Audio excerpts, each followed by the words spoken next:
જય દ્વારકાધીશ ને જય માતાજી મિત્રો મિત્રો આપણે હવે આજે વાત કરશું ખરેખર વિડીયો જોવા લાયક છે। આપણે વાત કેવી કરવી છે કે આ લોકો આપણને કઈ રીતે રમાડે ખેડૂતોને, જે નેતાઓ સંસદ સભ્યો હોય, ધારાસભ્યો હોય કે તાલુકાવાળા હોય કે જિલ્લાવાળા હોય। અત્યારે તમે જુઓ બધાય આપણે 2 દિવસથી હું ન્યૂઝમાં જોઉં છું કે અતિ ભારે વરસાદ જે બધા ઘણા બધા જિલ્લાની અંદર, આમ તો ગુજરાત અડધું પોણું ઘેરી લીધું છે અને ખેડૂતોને જે નુકસાની છે ખરેખર કોઈ ખેડૂત સિવાય કોઈ સહન નથી કરી શકે એમ, અને બહુ મોટી નુકસાની છે।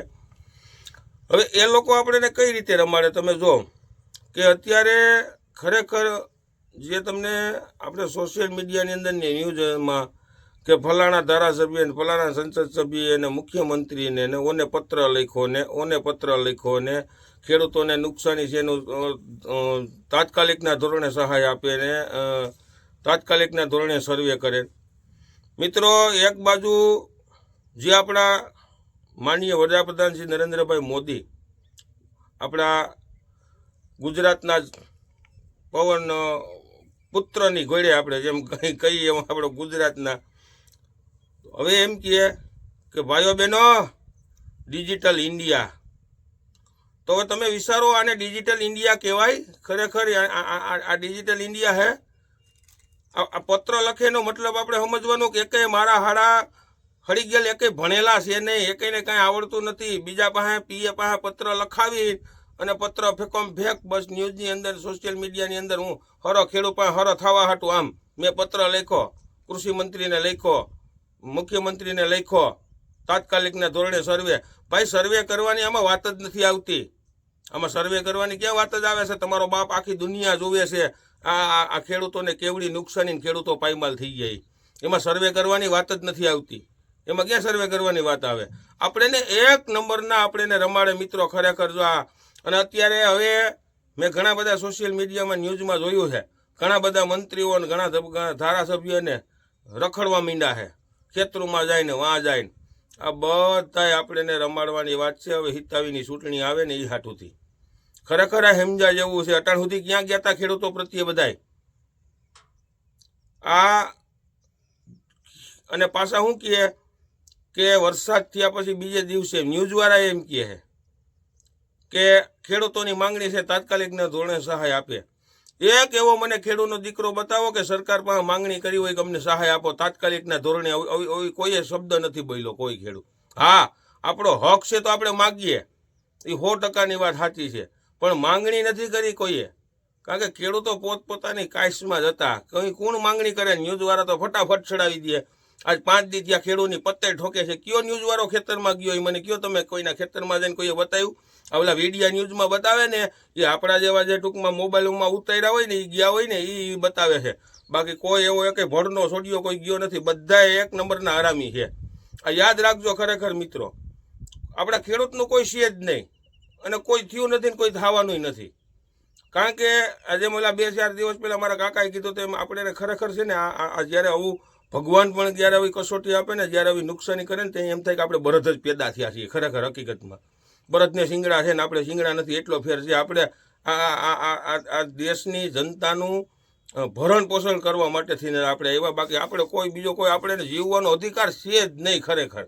આવી પોઝિશન આ અત્યારે કરી નાખી છે સારી કોઈથી। હવે પાછા આપણને કેટલી સહાય આપશે ખબર? અટાણે તો એમ કે તાત્કાલિકના ધોરણે, હવે સર્વે કરવાનું વાત આવે ને એટલે સમજી લેવાનું નાટક ચાલુ થઈ ગયા। પછી આપણે મિત્રો હે ને થોડાક દિવસ પછી ખાતામાં પૈસા જમા થાય।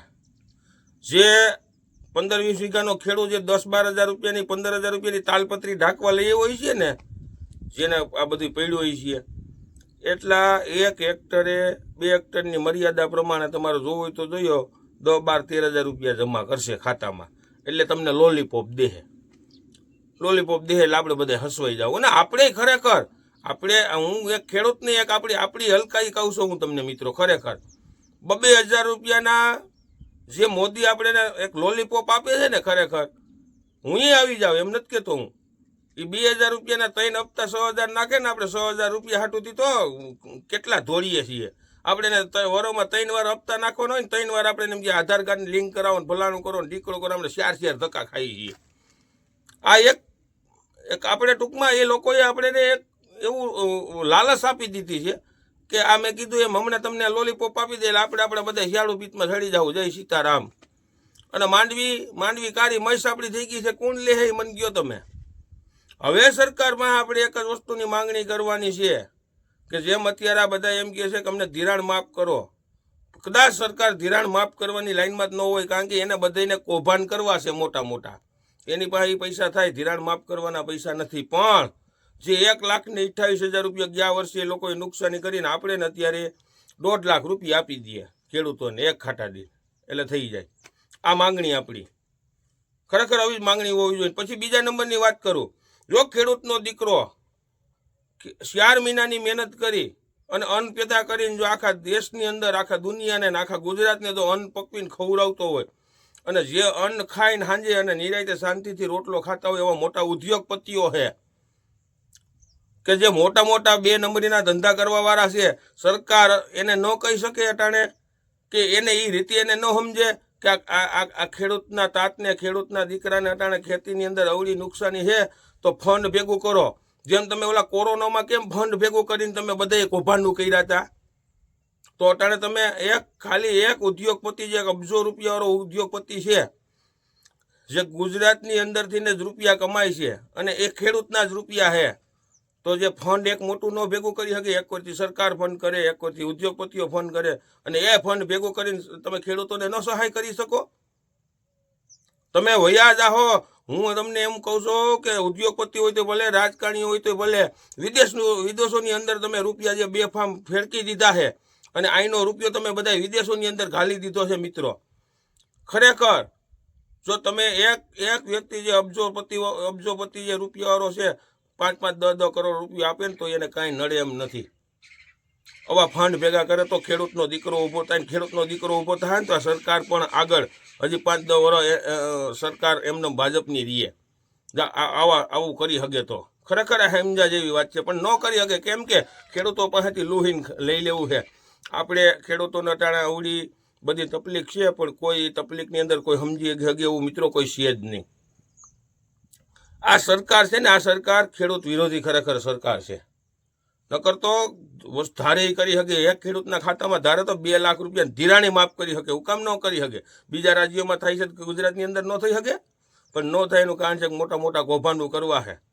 અબજો રૂપિયા, કરોડો અબજો રૂપિયા ખોટી રીતે બનાવી લીધા છે, પબ્લિકના રૂપિયા, ખેડૂતના રૂપિયા, અને જ્યાં આવીને બીજે ખડકી દીધા છે. મિત્રો અટાણે ખાલી સાનુમુના એ રૂપિયા કાઢે ને તો ખેડૂતોને બેઠા કરી શકે એમ છે. અને ખેડૂતના દીકરાને અટાણે તમને વાતો આવડે, એક દીકરાના લગ્ન કરવા હોય ને અટાણા પોઝિશન આવીને બેઠીને જે માવઠું જે થયું છે ને જે નુકસાની, એ ખેડૂતને જે ખાટલામાં બેઠો હોય છે ને, આંખમાંથી આંવડા પડતા હોય છે ને, કોઈ દેખાડી નહીં શકે, પણ ખેડૂતની વેદના ખેડૂતો સમજી શકશે. અને કોઈના બાપને તેવડ નથી કે ખેડૂત જે આ બધી જે નુકસાની થઈ ને, નુકસાની ભરપાઈ ખેડૂત સિવાય મારો દીકરો કોઈ નથી કરી શકવાનો. આ એક વેપારીને ખાલી 1 રૂપિયાની નુકસાની જાય ને તો નીંદર નથી આવતી. કદાચ એની 10 ગુણની માંડવી મગફળી 10 ગુણ્યું મગફળી પેલી હોય ને, 2 દી નીંદર ન આવે. આ તો ખેડૂતોનો મોઢામાં આવેલો કોરિયો યોગ્ય છે. મિત્રો એટલે કે સમજા જેવી વાત છે. અને ખેડૂતોને સમજવાનું છે કે હવે આગળ આપણે શું કરવું છે. આ ખાસ તમે ધ્યાન રાખજો. અત્યારે કદાચ 5 દી પછી તમને હવે 10, 12, 15 હજાર રૂપિયાની લોલીપોપ આપી દીધી. લોલીપોપમાં આવતા નહીં મિત્રો, હું તો હાસું કહું છું તમને. બનશે તો આપણે ઉગ્ર આંદોલન કરશું, પણ આપણી માંગણી જે છે ને, એ માંગણી ખરેખર પુરવાર થવી જોઈએ અને આપણે પૂરેપૂરી વળતર જળવી જોઈએ. મિત્રો એટલે ખેડૂતોને ખાસ મારી ભલામણ છે, જે આ સરકારની જે તાનાશાહી છે, તાનાશાહીથી આપણે બાયણે નીકળવાનું છે. અને નકર જેમ ઓલા જુનાગઢના બાદલપુરવાળા ખેડૂતોએ જેમ આયોજન કર્યું એની ગોળે આપણે પણ એક દી આપણા પૂરતું જ વાવેતર કરવાનું. બાકી આ દેશની જનતાની અંદર જેટલા રૂપિયા ભેગા કરે ને, વાહે કોઈ ખાવાવાળું નહીં હોય, કરવા દો ને, ભેગા કરવા હોય એટલા રૂપિયા પડ્યા રહેવાના છે એમને. મિત્રો એક દી સમયમાં બધીના આપણે અન્ન પકવવાનું જ બંધ કરી દે. શું ખાય? કંઈ ઢેફા નથી ખવાતા, પાણા નથી ખવાતા, રૂપિયા નથી ખવાતા. મિત્રો અન્ન સિવાય કોઈ વસ્તુ ખવાતી નથી. એટલે ખાસ ખેડૂતોને એક નમ્ર વિનંતી છે, અવનવા વિડીયો મિત્રો જોતા રહ્યો. જય જવાન, જય કિસાન.